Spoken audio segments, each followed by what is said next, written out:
Hola, soy Elena.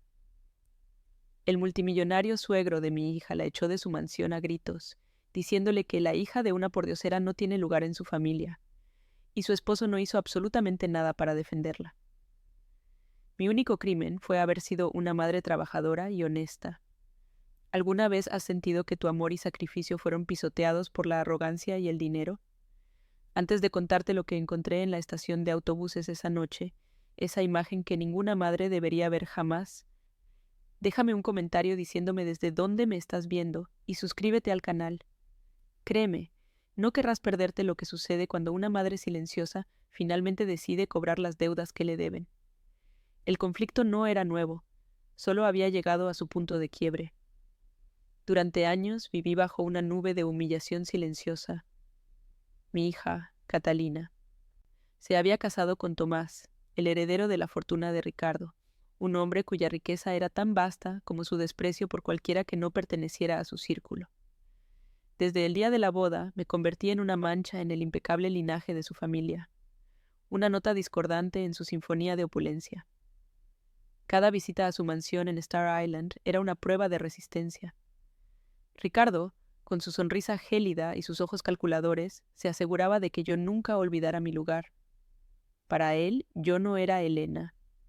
Era, y siempre sería, la madre de Catalina, un recordatorio vergonzoso del origen humilde de su nuera.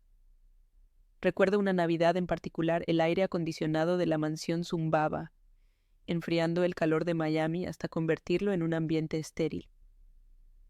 La familia se reunió alrededor de un árbol tan grande que parecía rozar el techo de doble altura. Ricardo repartía los regalos con la ceremonia de un rey. Para Tomás, un Rolex reluciente. Para su esposa, un collar de diamantes. Para mí, envuelta en un papel genérico, una simple bufanda de poliéster, el tipo de regalo que se da por obligación. Mientras lo sostenía, sentí el peso de la ofensa, no por el objeto en sí, sino por el mensaje. Mi viejo reloj, el que mi difunto esposo me regaló hace 40 años, marcaba el tiempo con más dignidad en mi muñeca que todo el oro que adornaba la suya. Era su manera de decir, esto es todo lo que vales. Mi Catalina, mi niña, se sentaba a mi lado, rígida y en silencio. La recordaba de pequeña, con las rodillas raspadas y una voluntad de hierro, discutiendo con cualquiera que se atreviera a molestar a sus amigos. Pero esa mujer había desaparecido, reemplazada por una versión pálida y asustada, una prisionera en una jaula de oro. Amaba a Tomás, o al menos eso creía, pero vivía aterrorizada por su suegro. Su silencio era su mecanismo de supervivencia, pero cada vez que bajaba la mirada ante una de las crueldades de Ricardo, sentía como si una pequeña parte de nuestra conexión se rompiera. Ella había elegido su nueva vida y yo, al parecer, no encajaba del todo en ella. Tomás, mi yerno, no era un hombre malvado por naturaleza, pero su debilidad era una forma de crueldad en sí misma. Crecido a la sombra de un padre dominante, su columna vertebral parecía haberse disuelto con los años. Anhelaba la aprobación de Ricardo con la desesperación de un niño perdido, y estaba dispuesto a sacrificar cualquier cosa para obtenerla, incluida la dignidad de su esposa y la de su suegra. Hubo momentos, al principio de su relación con Catalina, en los que vi un destello de algo más, un deseo genuino de ser un buen hombre. Pero esos destellos se extinguieron rápidamente bajo la abrumadora presencia de su padre, dejando solo un eco de lo que podría haber sido. La última vez que estuve en esa casa, la tensión era tan densa que se podía cortar con un cuchillo. Estábamos en la terraza, con vistas a la bahía de Biscayne, las luces de la ciudad parpadeando como joyas distantes. Ricardo, con una copa de vino caro en la mano, hizo un comentario casual sobre cómo debía ser pintoresco vivir en mi pequeño apartamento de la pequeña Habana. Dijo que le recordaba a las viviendas del personal de servicio que tenían en una de sus propiedades en el extranjero. El insulto fue tan directo, tan innecesario, que el aire se congeló. Sentí la mano de Catalina apretar la mía bajo la mesa. Un gesto minúsculo de solidaridad ahogado por su silencio público. Me sentí completamente sola, una extraña en la vida de mi propia hija. Esa noche, mientras conducía de regreso a mi apartamento, el olor a sal y a jazmín de la noche de Miami no me trajo consuelo. Por primera vez en mucho tiempo, la tristeza que siempre sentía después de esas visitas comenzó a transformarse en una ira fría y dura. Había sacrificado mis ahorros, el dinero que mi esposo y yo habíamos acumulado durante toda una vida de trabajo para ayudar a Catalina a tener la boda de sus sueños, para que pudiera entrar en ese mundo sin deudas. Lo hice por su felicidad. Pero al ver su rostro esa noche, pálido y tenso, me pregunté si la había empujado hacia la felicidad, o si simplemente le había comprado un boleto de primera clase para una prisión dorada. La pregunta me carcomía: ¿a qué costo venía su estabilidad? Y entonces recordé otra conversación, una que había tenido con Tomás hacía un par de años. Había venido a mi apartamento, algo que rara vez hacía, luciendo desesperado y lleno de una energía febril. Habló de una idea de negocio, una forma de construir algo propio, de escapar finalmente del control asfixiante de su padre. En sus ojos vi al joven del que Catalina se había enamorado. Quería creer en él, por el bien de mi hija. Quería darle la herramienta para que forjara su propia libertad. Así que tomé una decisión. Hice un sacrificio aún mayor, en secreto. Le di los medios para que lo intentara, con la esperanza de que construyera un futuro donde ni él ni Catalina tuvieran que volver a inclinarse ante nadie. Ese recuerdo, esa esperanza que había albergado, se sentía ahora como una burla. Todos esos años de morderme la lengua, de tragarme el orgullo, de aceptar regalos insultantes y sonrisas condescendientes, todo lo había hecho creyendo que estaba asegurando el bienestar de mi hija. Pensé que había visto lo peor de su arrogancia, que conocía los límites de su crueldad. Estaba terriblemente equivocada. El verdadero golpe, el que destrozaría todas las ilusiones y me obligaría a actuar, estaba a solo unos días de distancia. No lo sabía entonces, pero el camino hacia la estación de autobuses ya había comenzado, y al final de él encontraría a mi hija rota y mi silencio hecho añicos para siempre. La llamada llegó 3 días después de aquella noche en la terraza, 3 días en los que la ira había estado hirviendo a fuego lento bajo mi piel. Era Catalina. Su voz al otro lado de la línea era delgada, frágil, como un hilo a punto de romperse. Me invitaba a cenar a la mansión esa misma noche. Solo nosotros, dijo, una cena familiar tranquila. Pero no había tranquilidad en su tono. Sonaba más como una súplica, como si estuviera llamando a un aliado antes de una batalla que sabía que no podía ganar sola. Sentí un nudo de hielo en el estómago. Algo estaba terriblemente mal. Acepté, por supuesto. Una madre nunca le da la espalda a su hija, incluso si eso significa caminar de nuevo hacia la boca del lobo. Sabía que esa noche no sería una cena, sería una emboscada. Al llegar, la mansión parecía más fría e impersonal que nunca. El mármol del vestíbulo reflejaba las luces de los candelabros con un brillo gélido, y el aire olía a cera de abejas y a dinero viejo. Ricardo me recibió con una sonrisa que no le llegaba a los ojos, una máscara de cortesía que apenas ocultaba su desdén. Tomás estaba a su lado, inquieto, pasándose una mano por el pelo y evitando mi mirada. Catalina apareció un momento después y su apariencia me robó el aliento. Estaba pálida, con ojeras oscuras bajo los ojos, y llevaba un vestido elegante que parecía colgarle de un cuerpo que había encogido. Me abrazó con fuerza, y por un segundo sentí el temblor que recorría su cuerpo. Era el abrazo de alguien que se aferra a un salvavidas en medio de una tormenta. Nos sentamos a la mesa del comedor, una enorme pieza de caoba pulida que podría haber servido para firmar tratados de paz. El silencio era pesado, roto solo por el tintineo de los cubiertos de plata contra la porcelana fina. Ricardo inició la conversación, hablando de un nuevo yate que estaba considerando comprar, describiendo sus lujosos camarotes y su capacidad para cruzar el Atlántico. La conversación era una demostración de poder, una forma de recordarme una vez más el abismo que nos separaba. Miré mi viejo reloj, el que mi esposo me dio, cuyo tic-tac silencioso me recordaba que el tiempo es el único lujo que el dinero no puede comprar. Él tenía yates, yo tenía recuerdos. Y en ese momento no estaba segura de quién era más rico. La tensión se acumuló lentamente, como nubes de tormenta en el horizonte. Ricardo, después de agotar el tema del yate, dirigió su atención hacia mí. Preguntó, con una falsa curiosidad, si había considerado mudarme de mi apartamento en la pequeña Habana. Un lugar como ese, dijo, arrastrando las palabras, no parece seguro para una mujer de tu edad. Podríamos encontrarte algo más apropiado, quizás un pequeño estudio cerca de las viviendas del personal. El insulto era tan deliberado, tan cruel, que sentí que el aire se escapaba de mis pulmones. Estaba ofreciéndome caridad mientras me escupía en la cara. Sentí la mano de Catalina buscar la mía bajo el mantel, pero esta vez la retiré suavemente. El consuelo silencioso ya no era suficiente. Fue entonces cuando Catalina, mi hija silenciosa, hizo algo que nunca había hecho antes. Levantó la barbilla y miró a su suegro directamente a los ojos. Mi mamá está perfectamente feliz donde vive. Ricardo, dijo. Su voz temblaba, pero era firme. Su casa es un hogar, no una vitrina para impresionar a la gente. El silencio que siguió fue atronador. Tomás se atragantó con su vino y la sonrisa de Ricardo se congeló en su rostro, transformándose en una mueca de incredulidad y furia.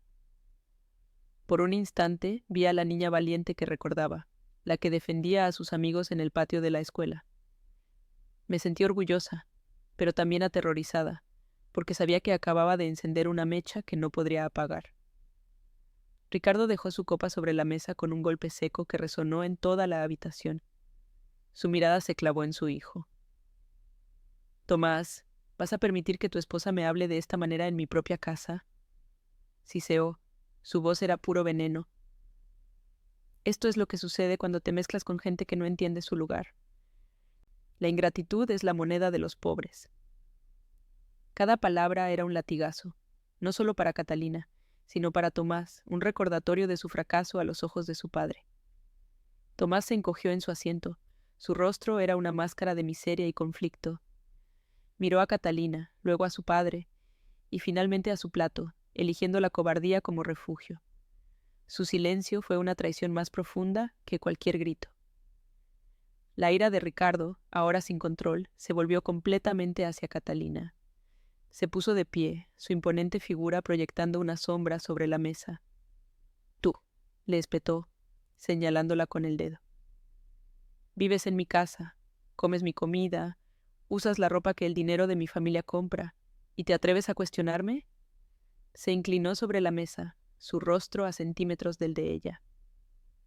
Has olvidado quién eres. Eres la hija de una empleada. De una nadie. Una pordiosera a la que mi hijo, en un momento de debilidad, decidió elevar. Pero la basura, aunque la vistas de seda, basura se queda. El aire se volvió irrespirable. Sentí que mi corazón se partía en 1000 pedazos, no por el insulto hacia mí, sino por el dolor que vi en los ojos de mi hija. Y entonces llegó el golpe final. Las palabras que se grabarían en mi memoria para siempre. Catalina, con lágrimas corriendo por sus mejillas, susurró: «No tienes derecho a hablarle así a mi madre». La respuesta de Ricardo fue un rugido. «¡Fuera! ¡Fuera de mi casa ahora mismo!», gritó, su rostro rojo de furia. «La hija de una pordiosera no tiene lugar en esta familia. Vuelve al barrio del que nunca debiste haber salido». Catalina se quedó paralizada por un segundo, su rostro una mezcla de shock y devastación. Luego, sin mirar a nadie, se dio la vuelta y salió corriendo del comedor, sus sollozos resonando en el pasillo. La puerta principal se cerró de un portazo, un sonido definitivo y brutal. Me quedé sentada, inmóvil, mirando el lugar vacío donde mi hija había estado. El silencio en la habitación era ahora el de una tumba. Ricardo se sentó, respirando con dificultad, como si hubiera corrido una maratón. Se sirvió más vino con mano temblorosa, sin mirarme.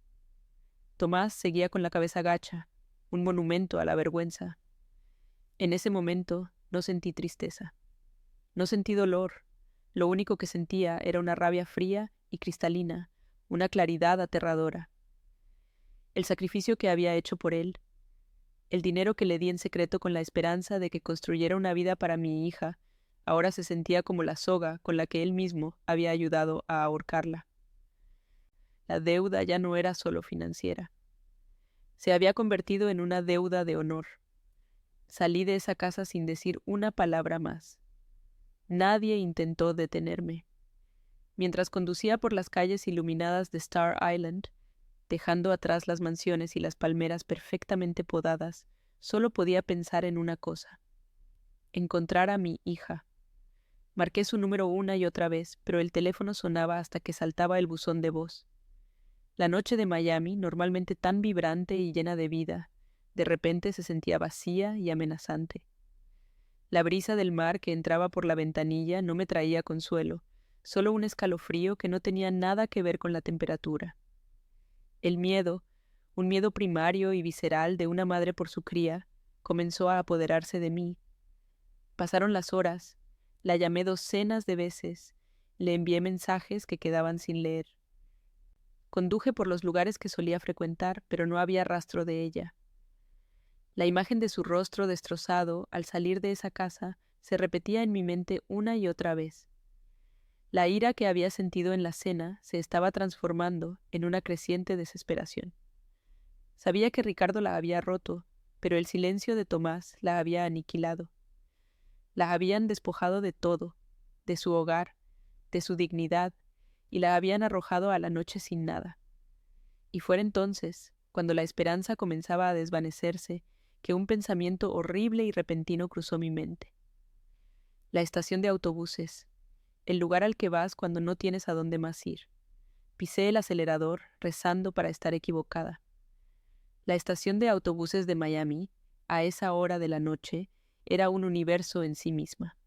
Un purgatorio de luces fluorescentes que zumbaban sobre las cabezas de los viajeros cansados y las almas perdidas. El olor a desinfectante barato y a diésel se mezclaba en el aire, un perfume de desesperanza. Cada banco de plástico, cada rincón oscuro, parecía albergar una historia de partida o de derrota. Mi corazón martilleaba contra mis costillas, un tambor de pánico que ahogaba el sonido de los anuncios por los altavoces. Recorría el vestíbulo con la mirada, mis ojos saltando de un rostro a otro, buscando a mi hija entre extraños. Cada vez que mi cerebro registraba una figura femenina delgada, sentía una punzada de esperanza, seguida de una ola de decepción. La idea de que pudiera estar aquí, en este lugar tan alejado de su vida de seda y champán, era una pesadilla hecha realidad. Una parte de mí seguía rezando para estar equivocada, para que esto fuera solo un producto de mi miedo desbocado. Y entonces la vi. No estaba sentada en un banco, sino acurrucada en el suelo, en un rincón junto a una máquina expendedora que parpadeaba con luces de colores. Estaba hecha un ovillo, con las rodillas pegadas al pecho, como si intentara hacerse lo más pequeña posible para desaparecer. Su elegante vestido de seda, el mismo que llevaba en la cena, estaba arrugado y manchado de polvo. Sus caros zapatos de tacón estaban tirados a su lado, y sus pies descalzos estaban sucios. Su cabello, normalmente peinado a la perfección, caía en desorden sobre su rostro. Era la imagen de la desolación absoluta, una pintura trágica de opulencia destrozada contra la fría y sucia realidad del suelo de baldosas. El aire se me escapó de los pulmones en un silbido doloroso.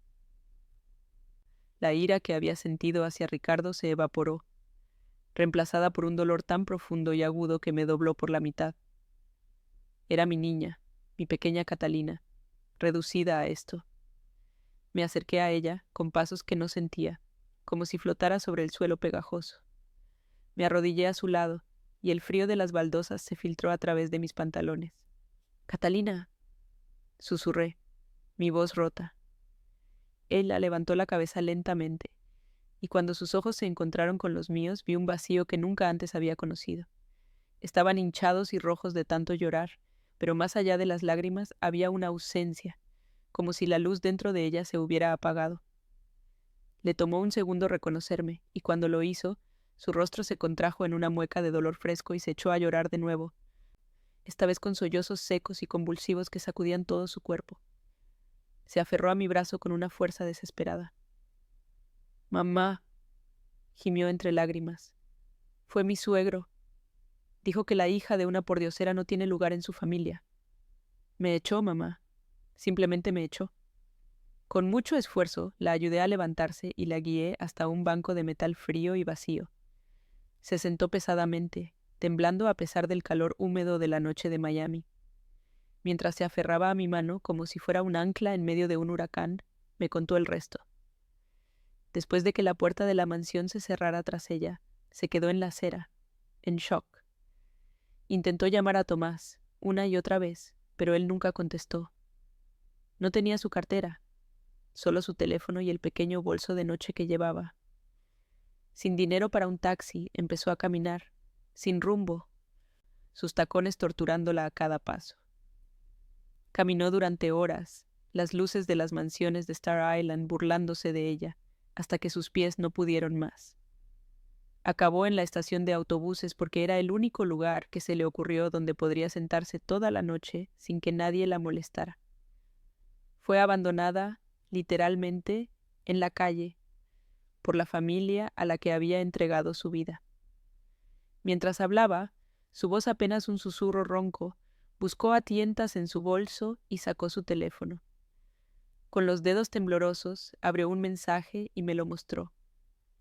La pantalla iluminó su rostro pálido, revelando una sola frase, un epitafio cruel para su matrimonio. Era de Tomás, enviado 1 hora después de que la echaran. Decía: mi padre tiene razón, esto no puede seguir así, necesitamos un tiempo, no vuelvas a la casa. No era una disculpa, no era una promesa de arreglar las cosas. Era una sentencia, una puñalada por la espalda enviada a través de un mensaje de texto. En ese instante, cualquier atisbo de compasión que pudiera haber sentido por la debilidad de Tomás se convirtió en un desprecio helado. No solo no la había defendido, sino que se había puesto del lado de su verdugo, abandonándola de la manera más cobarde y brutal imaginable. Ese mensaje lo cambió todo.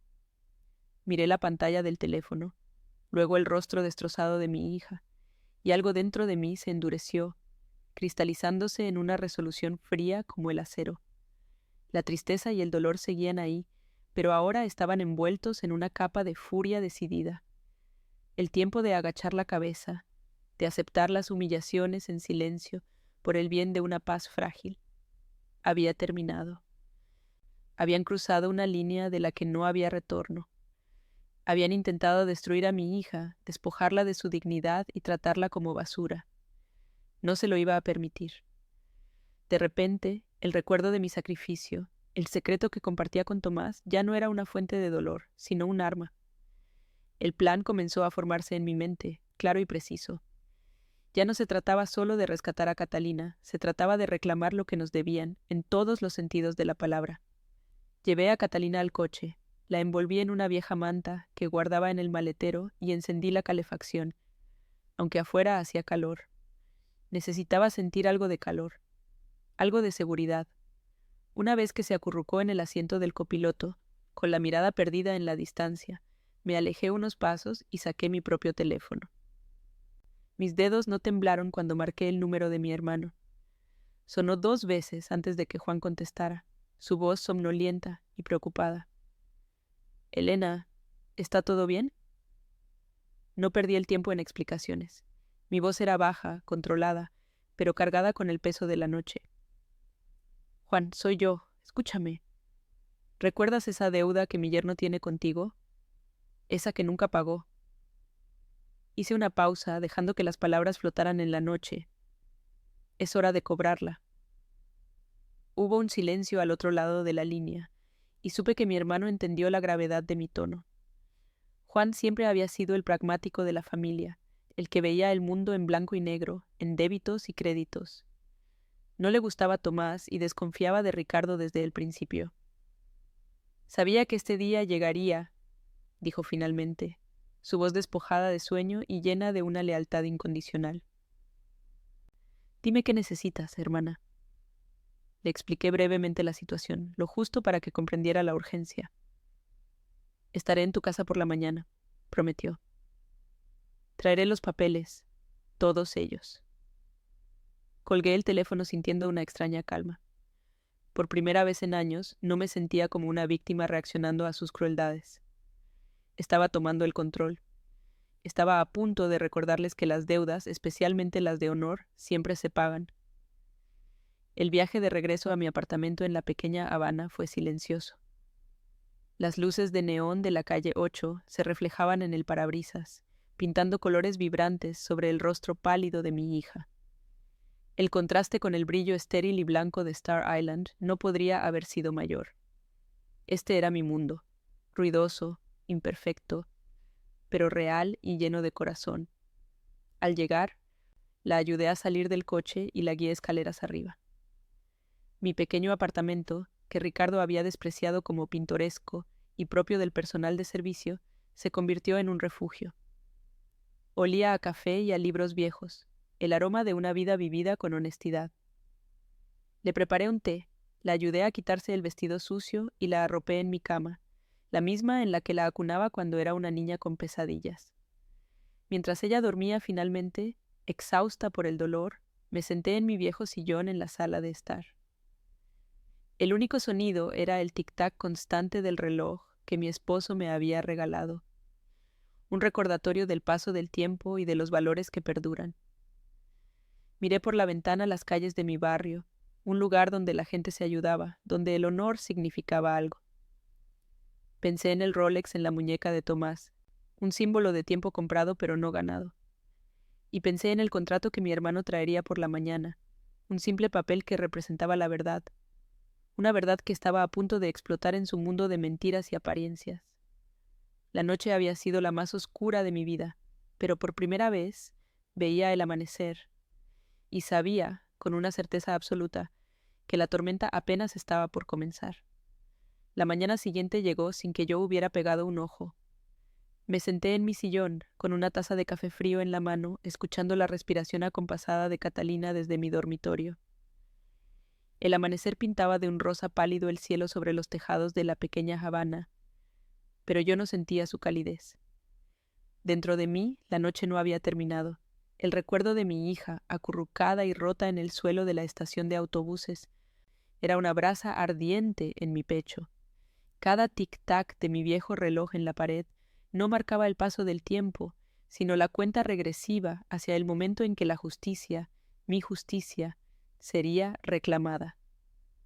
La llamada a mi hermano Juan no había sido un impulso, sino el primer paso de un camino que sabía que debía recorrer hasta el final. Estaba esperando su llegada, el portador de la única arma que poseía contra un imperio de arrogancia y dinero. Tal como lo prometió, Juan llegó poco después de las 8. No era un hombre de abrazos efusivos ni de palabras de consuelo vacías. Su lealtad se manifestaba en acciones, en una presencia sólida y confiable que siempre había sido mi ancla en las tormentas de la vida. Entró en mi pequeño apartamento, sus ojos recorriendo el espacio con una mirada evaluadora antes de posarse en mí. Llevaba una carpeta de cuero desgastada bajo el brazo. Sin decir mucho, la colocó sobre mi mesa de la cocina, el sonido seco de la carpeta contra la madera resonando en el silencio. «Aquí está todo, Elena», dijo, su voz grave y seria. El contrato original, las copias de las transferencias bancarias, cada correo electrónico que intercambié con él prometiendo el pago.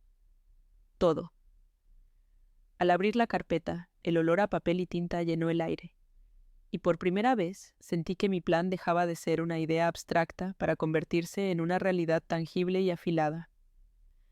Nos sentamos a la mesa, el sol de la mañana filtrándose por la ventana y proyectando largas sombras sobre los documentos.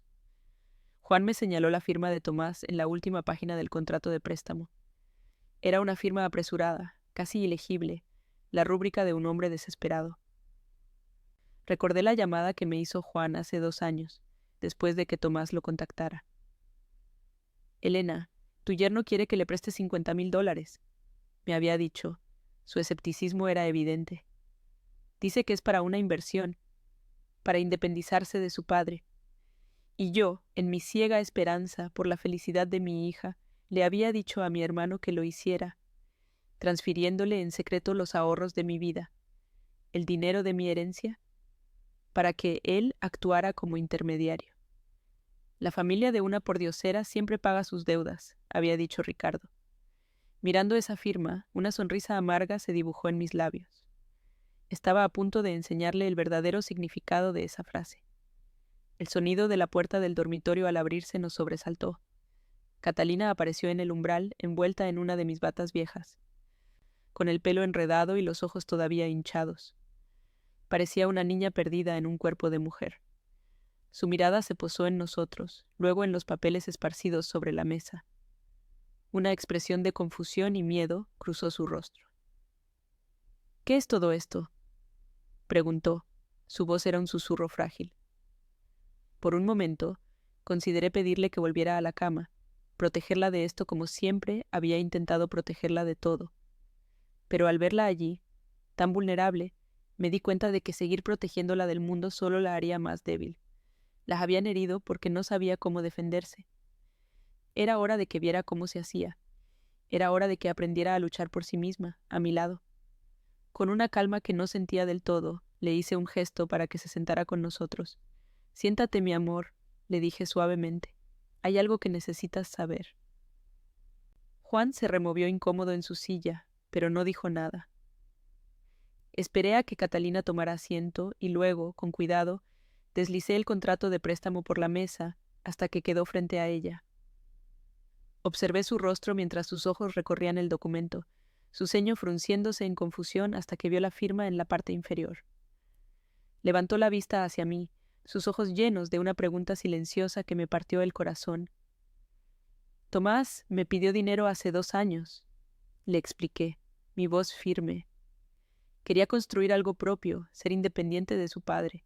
Yo quise creer en él. Por ti. No le dije que el dinero era mío, eso sería una revelación para otro momento, para un impacto mayor. La reacción de Catalina no fue la que esperaba. No hubo un estallido de ira ni de lágrimas. En cambio, una profunda vergüenza se apoderó de su rostro. Un rubor carmesí que se extendió desde su cuello hasta sus sienes. Se cubrió la cara con las manos. —Así que no solo me abandonó —murmuró a través de sus dedos—, también te debe dinero a ti, a nuestra familia. Les debe dinero a las pordioseras que tanto desprecia su padre. La palabra salió de su boca con un veneno que me sorprendió. Fue en ese momento que vi el cambio. La víctima frágil estaba desapareciendo y en su lugar, una mujer herida, pero furiosa, comenzaba a emerger. La humillación se estaba transformando en combustible. El miedo en sus ojos fue reemplazado por una chispa de la vieja Catalina, la niña que nunca retrocedía ante una injusticia. Fue Juan quien rompió el tenso silencio. Con su pragmatismo característico señaló el contrato. —Esto no es una cuestión de vergüenza, Catalina, es una cuestión de negocios —dijo con firmeza. Tu esposo firmó un acuerdo legal. Incumplió los términos, la deuda es real y es cobrable. Legalmente están en una posición débil, moralmente están en bancarrota. Sus palabras, desprovistas de emoción, tuvieron un efecto tranquilizador. Anclaron nuestra justa indignación en la sólida base de la ley. No éramos solo una familia herida buscando venganza. Éramos acreedores legítimos reclamando lo que se nos debía. Miré a mi hija y vi que su espalda se enderezaba un poco. La vergüenza estaba dando paso a la determinación. Ya no estábamos planeando un acto de revancha, sino un acto de rectificación. Fue entonces cuando supe que estábamos listas. La duda había desaparecido. Mi plan ya no era solo mío, era nuestro. Me levanté y fui hacia el viejo teléfono que tengo en la pared de la cocina. Mis dedos se posaron en el auricular. Miré mi reloj de pulsera, el que mi esposo me regaló. Su tic-tac era un latido constante y familiar. El tiempo de la paciencia y el silencio había terminado. Ahora era el tiempo de la acción. Descolgué el auricular y marqué el número de la oficina principal de Ricardo, un número que Catalina me había dado una vez para emergencias. Mientras el teléfono sonaba en el otro extremo, una extraña paz se apoderó de mí. No había miedo, solo una claridad absoluta. Iba a caminar hacia la guarida del león, pero esta vez no iría como una oveja asustada. Iría como la dueña del circo. Oficinas de Ricardo Investments, buenos días, respondió una voz profesional y pulida. Mi voz, cuando hablé, sonó tranquila y firme, irreconocible incluso para mí misma. Buenos días, mi nombre es Elena Rodríguez. Necesito programar una reunión urgente con el señor Ricardo y con el señor Tomás. Es un asunto familiar de carácter financiero que requiere su atención inmediata. Hubo una pausa en la línea, la secretaria sin duda sorprendida por mi tono autoritario. Un momento, por favor, dijo, su voz ahora un poco menos segura. Podía oírla teclear furiosamente. Después de lo que pareció una eternidad, volvió. El señor Ricardo puede verlos mañana a las 10 de la mañana en la sala de conferencias de la oficina. ¿Será suficiente? Será perfecto, respondí, y colgué antes de que pudiera decir algo más. El clic del teléfono al colgar fue el sonido más fuerte que había escuchado en mi vida. Un silencio cargado de expectación llenó mi pequeña cocina. Juan me miró con una mezcla de sorpresa y aprobación en sus ojos. Catalina, por su parte, me observaba con una expresión que no había visto en años: admiración. Se levantó de su silla, se acercó a mí y por primera vez desde la noche anterior me abrazó no por desesperación, sino por solidaridad. «Gracias, mamá», susurró contra mi hombro. «Gracias por no rendirte». La abracé con fuerza, sintiendo el temblor de su cuerpo, pero esta vez no era de miedo, sino de una energía contenida, de una batalla que estaba a punto de comenzar. La mesa estaba puesta. Las piezas estaban en su lugar. Mañana, a las 10 de la mañana, la familia de la pordiosera iría a cobrar sus deudas. Y sabía, con cada fibra de mi ser, que saldríamos de esa sala de conferencias con mucho más que solo dinero. Saldríamos con nuestro honor intacto. La mañana de la reunión, el aire en mi apartamento se sentía diferente, cargado de una electricidad silenciosa. Catalina, vestida con un sencillo pero digno vestido que le presté, se sentó a mi lado en el coche, sus manos entrelazadas en su regazo. No hablaba, pero en sus ojos ya no veía el vacío de la estación de autobuses, sino una tensión expectante, una mezcla de miedo y esperanza. Juan conducía. Su rostro era una máscara de seriedad. Al cruzar el puente hacia el distrito financiero de Miami, dejando atrás el bullicio de mi barrio, sentí como si estuviéramos cruzando un umbral hacia otro mundo. El rascacielos de cristal y acero, donde Ricardo tenía sus oficinas, se alzaba contra el cielo azul, un monumento a un poder que ya no me intimidaba. Mi viejo reloj de pulsera marcaba las 9:55. Estábamos a punto. La sala de conferencias era exactamente como la había imaginado. Fría, impersonal y abrumadoramente lujosa. Una enorme mesa de caoba pulida como un espejo negro dominaba el centro de la habitación, rodeada de sillas de cuero que parecían tronos.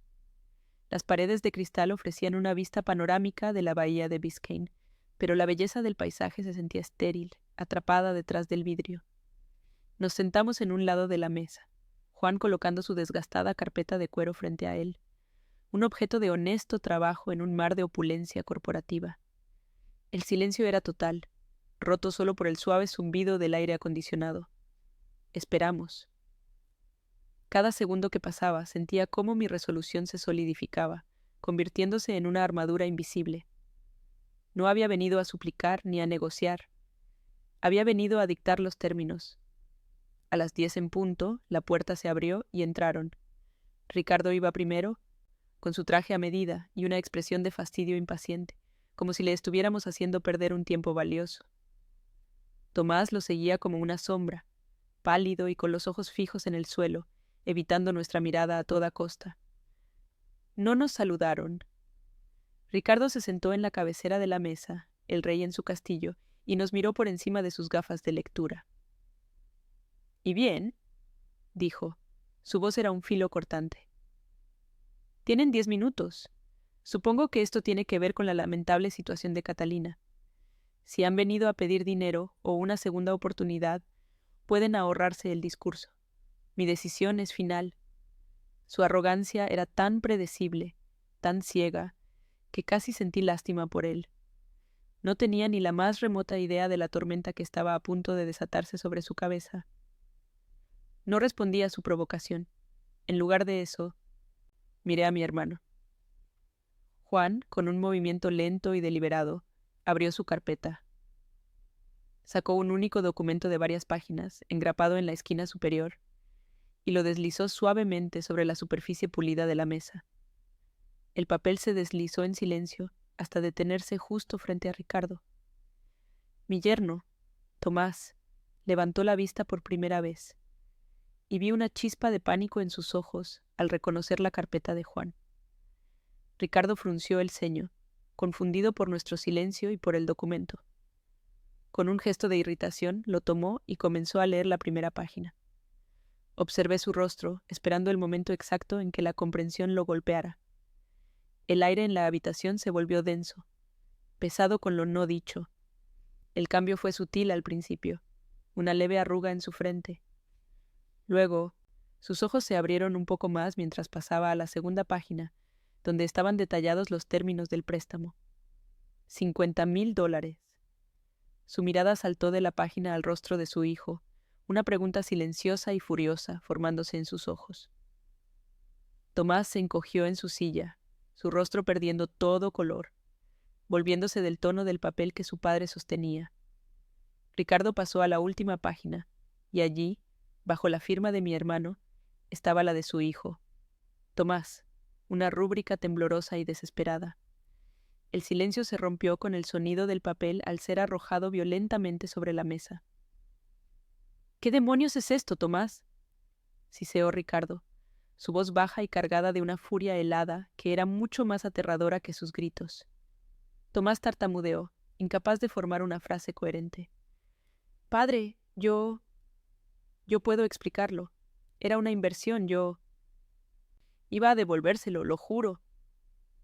Su voz era el gemido de un niño atrapado en una mentira, no la de un hombre de negocios. La mirada de Ricardo era puro desprecio. Se volvió hacia mí, su rostro una máscara de incredulidad y rabia. —Así que esto es un chantaje —escupió. —Vienen aquí a avergonzar a mi hijo por una pequeña deuda con su familia. ¿Cuánto quieren para desaparecer? ¿10,000? ¿20? La facilidad con la que asumió que nuestra dignidad tenía un precio fue el último insulto. Era mi turno. Me incliné hacia adelante, mis manos tranquilamente apoyadas sobre la mesa, y lo miré directamente a los ojos, sin parpadear. No es un chantaje, Ricardo. Es el cobro de una deuda, dije. Mi voz sonaba tranquila, pero cada palabra estaba forjada en el fuego de la noche anterior. Y no es una pequeña deuda, son $50,000.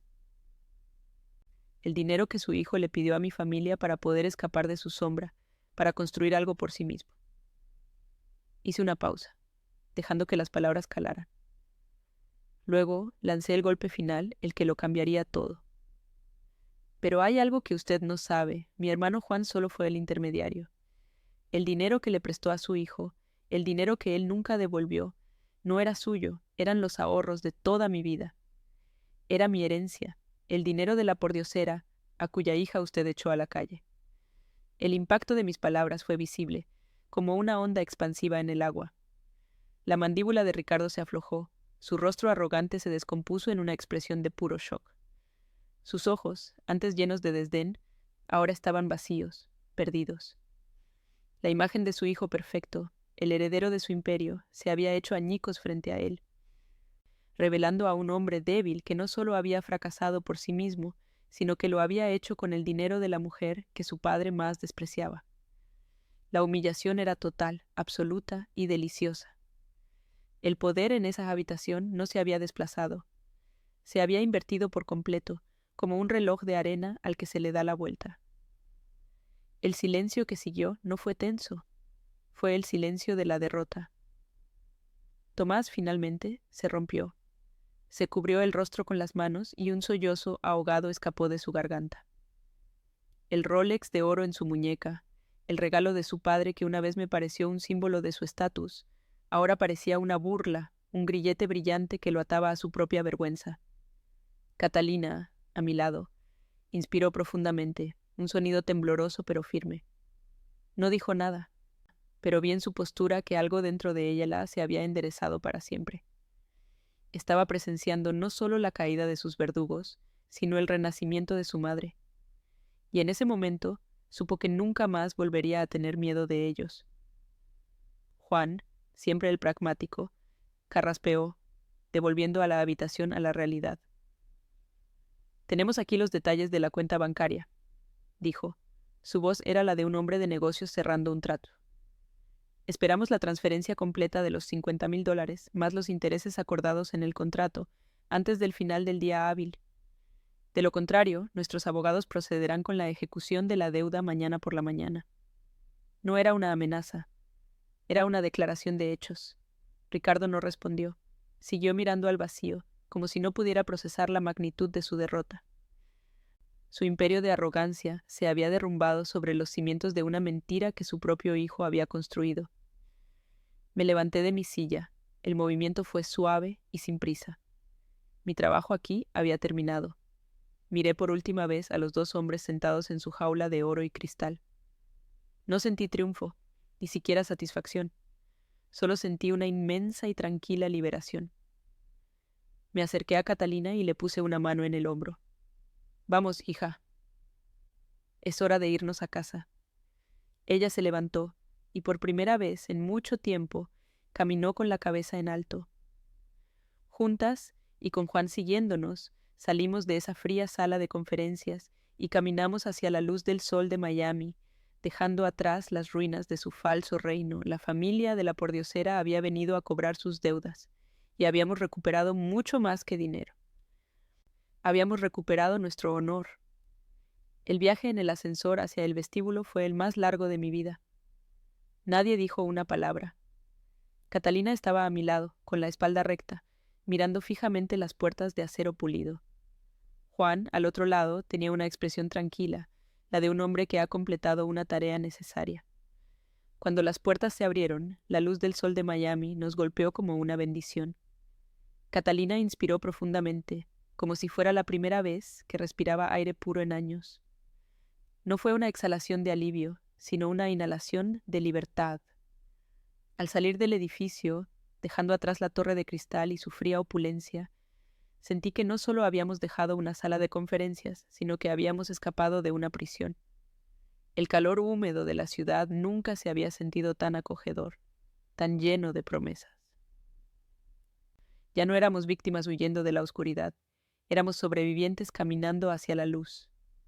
Esa misma tarde, mientras Catalina y yo preparábamos una cena sencilla en mi cocina, sonó el teléfono. Era Juan. Su voz era tan pragmática como siempre, pero pude detectar una nota de satisfacción bajo su tono mesurado. Elena, está hecho, dijo sin preámbulos. El dinero está en tu cuenta. Los 50,000, más los intereses acumulados hasta el último centavo. Parece que el señor Ricardo valora más su reputación que su orgullo. Colgué el teléfono y me quedé mirando el aparato por un momento. No hubo una explosión de alegría, sino una profunda y silenciosa sensación de justicia. El dinero no era un premio, era una restitución, era la herramienta que nos permitiría reconstruir lo que ellos habían intentado demoler. Miré a Catalina, que había escuchado la conversación, y vi una lágrima solitaria rodar por su mejilla. Pero esta vez no era una lágrima de dolor, sino de cierre. El capítulo más oscuro de su vida acababa de terminar. Al día siguiente, Catalina tomó su propia decisión final. No hubo llamadas dramáticas ni confrontaciones llenas de lágrimas. Se sentó en mi pequeño balcón, con una taza de café en la mano, y redactó un breve y conciso mensaje de texto a Tomás. Le informó que un abogado se pondría en contacto con él para iniciar los trámites de divorcio y que cualquier comunicación futura debería hacerse a través de sus representantes legales. Luego, bloqueó su número. Fue un acto de una dignidad y una fuerza que me llenaron de orgullo. El hombre que la había abandonado en una estación de autobuses ya no tenía acceso a ella. Su silencio cobarde fue respondido con un silencio poderoso y definitivo. El matrimonio, construido sobre cimientos de miedo y dependencia, se disolvió no con un estruendo, sino con la silenciosa pulsación de un botón de enviar. Nunca volvimos a saber directamente de Ricardo o Tomás, pero las historias en una ciudad como Miami siempre encuentran la forma de viajar. Juan escuchó a través de un contacto de negocios que la relación entre padre e hijo se había vuelto irremediablemente tóxica. Ricardo nunca pudo perdonar a Tomás, no por la deuda, sino por la humillación. Había sido derrotado moral y estratégicamente por la familia de la pordiosera, y su heredero había sido la causa. El Rolex, el símbolo de su linaje, se convirtió en un recordatorio constante de la debilidad de su hijo. Vivían juntos en esa enorme mansión de Star Island, no como una familia, sino como dos extraños resentidos, prisioneros en su jaula dorada, rodeados de una riqueza que ahora solo servía para resaltar la pobreza de sus almas. Las semanas siguientes fueron de purga y reconstrucción. Contratamos un servicio de mudanzas para que recogiera las pertenencias personales de Catalina de la mansión. Ella ni siquiera quiso ir. No hay nada allí que quiera recordar, dijo. Vimos cómo los camiones descargaban cajas en mi pequeño apartamento, llenando cada rincón, pero en lugar de sentirnos apretadas, nos sentimos expandidas. Juntas clasificamos sus cosas, donando la ropa de diseñador y las joyas que le recordaban su vida anterior. Nos quedamos solo con lo esencial, con los objetos que tenían un verdadero significado. Mi hogar, que una vez fue despreciado por ser pintoresco, se convirtió en el santuario donde mi hija se despojó de una identidad que nunca fue suya y comenzó a redescubrir la que había perdido. Una noche, sentadas entre cajas a medio desempacar, Catalina me miró con una nueva luz en sus ojos. «Mamá», dijo, su voz llena de una energía que no le había escuchado en años. «¿Qué vamos a hacer con el dinero? No es solo tuyo, es nuestro. Es el dinero de nuestro futuro». Y entonces me contó una idea que había estado germinando en su mente: abrir una pequeña librería de segunda mano en el barrio, un lugar tranquilo y acogedor donde la gente pudiera encontrar refugio en las historias. «Un lugar como el que tú amabas», añadió, refiriéndose a mi antigua vida como bibliotecaria. La idea era perfecta. No era un negocio para hacerse ricas, sino para construir una vida basada en la comunidad, la cultura y la simple alegría de compartir una pasión, lejos del mundo de las transacciones frías y las apariencias vacías. 6 meses después, el rincón de Elena y Kat abrió sus puertas en una callecita concurrida de La Pequeña Habana. El olor a pintura fresca se mezclaba con el aroma reconfortante de los libros viejos. El espacio era pequeño, pero cada estantería de madera la habíamos lijado y barnizado nosotras mismas. Cada silla la habíamos elegido en mercados de pulgas. Catalina estaba detrás del mostrador, recomendándole un libro a una anciana del barrio, su rostro iluminado por una sonrisa genuina.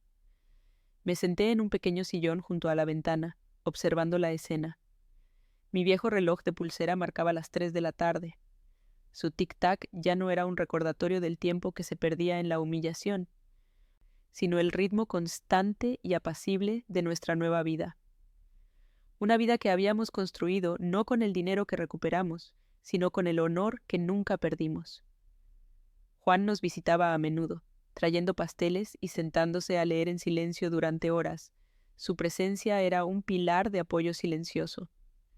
De Ricardo y Tomás solo quedaba el eco de una historia lejana, una lección aprendida.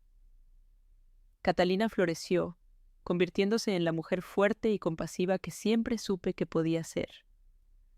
El divorcio finalizó sin contratiempos. Tomás no se opuso a nada, ansioso por borrar cualquier rastro de su fracaso. Y yo, Elena, encontré una paz que no sabía que estaba buscando. Mi papel ya no era el de protectora silenciosa, sino el de socia y confidente. Había luchado la batalla más importante de mi vida, no en una sala de conferencias, sino en el corazón de mi hija. A veces, cuando la librería está tranquila y la luz de la tarde entra por la ventana, miro a Catalina mientras ordena los libros, tarareando una melodía suave. Veo en ella no solo a mi hija, sino a una mujer entera, dueña de su historia. La deuda fue cobrada, el dinero fue recuperado, pero la verdadera victoria no estaba en el extracto bancario. Estaba allí, en esa librería, en el sonido de su risa, en la libertad de sus ojos. Ricardo había gritado que la hija de una pordiosera no tenía lugar en su familia. Y tenía razón.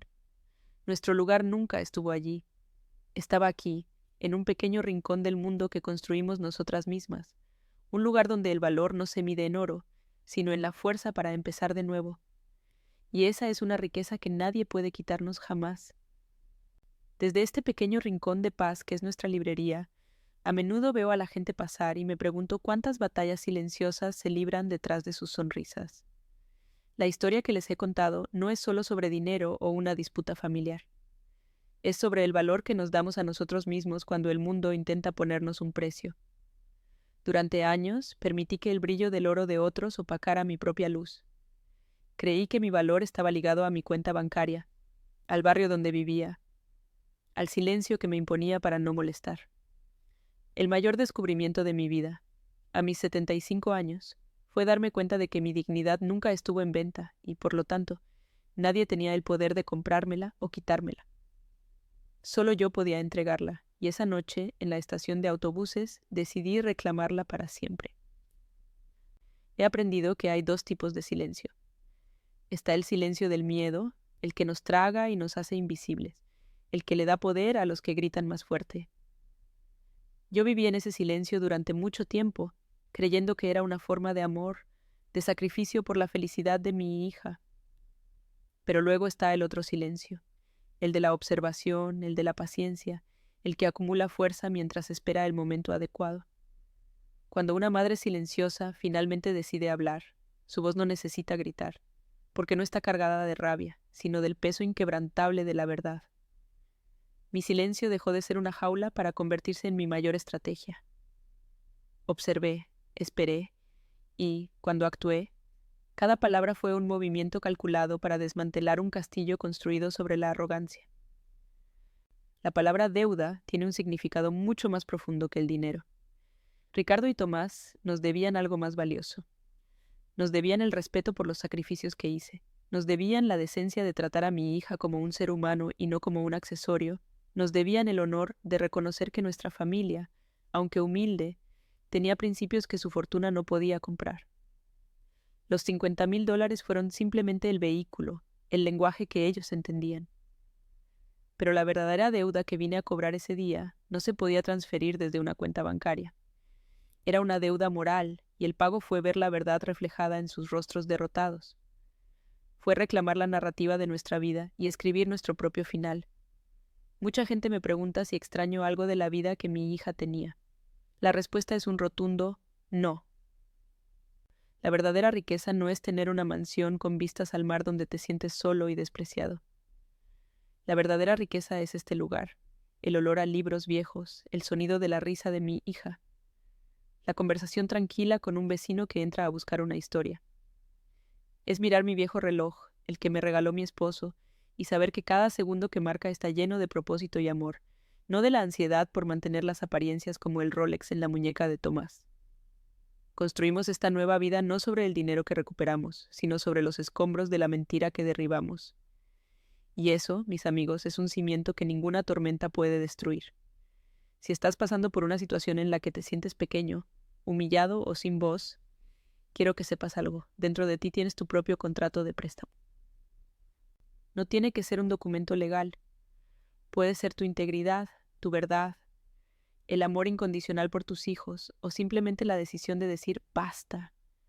Busca esa fuente de poder innegable que nadie te puede arrebatar.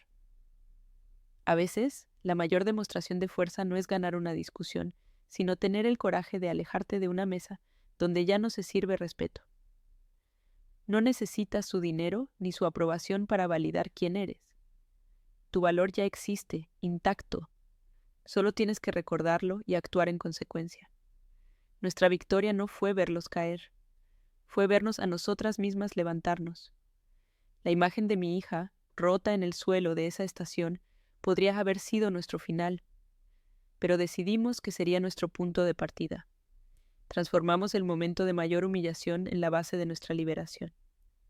Hoy, cuando veo a Catalina aconsejar a un cliente con una confianza que creía perdida, entiendo que el verdadero final feliz no es un cuento de hadas, sino la paz que se encuentra al ser fiel a uno mismo, sin importar el costo. Dejamos atrás su jaula dorada no para volver a la pobreza, sino para entrar en una riqueza de espíritu que ellos nunca conocerán. ¿Y tú?